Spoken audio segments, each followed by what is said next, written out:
கர்த்தருடைய பிள்ளையே, அழிவு என்ற வார்த்தை உள்ள வசனங்களை அறிக்கையிடுவோமாக.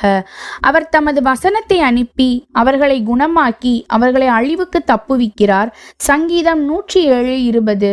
இனி கொடுமை உன் தேசத்திலும் அழிவும் நாசமும் உன் எல்லைகளிலும் கேட்கப்பட மாட்டாது. உன் மதில்களை இரட்சிப்பென்றும் உன் வாசல்களை துதி என்றும் சொல்லுவாய். ஏசாயா 60:18.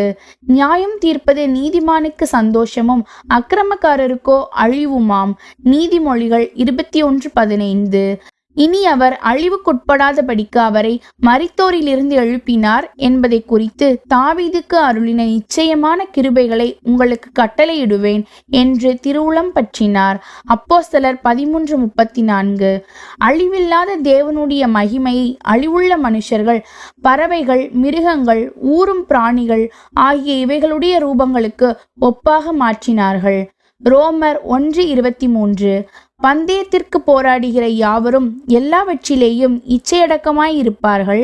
அவர்கள் அழிவுள்ள கிரீடத்தை பெறும்படிக்கு அப்படி செய்கிறார்கள்.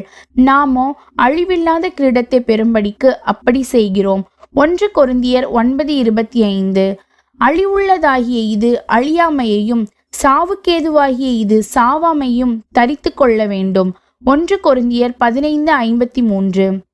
உன் பிராணனை அழிவுக்கு விலக்கி மீட்டு உன்னை கிருபையினாலும் இரக்கங்களினாலும் முடிசூட்டி. சங்கீதம் 103:4.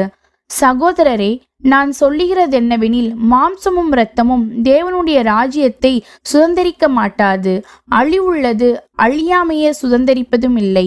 1 கொரிந்தியர் 15:50. அழிவுள்ள வித்தினாலே அல்ல, என்றென்றைக்கும் நிற்கிறதும் ஜீவனுள்ளதுமான தேவ வசனமாகிய அழிவில்லாத வித்தினாலே மறுபடியும் ஜெனிப்பிக்கப்பட்டீர்களே. 1 பேதுரு 1:23.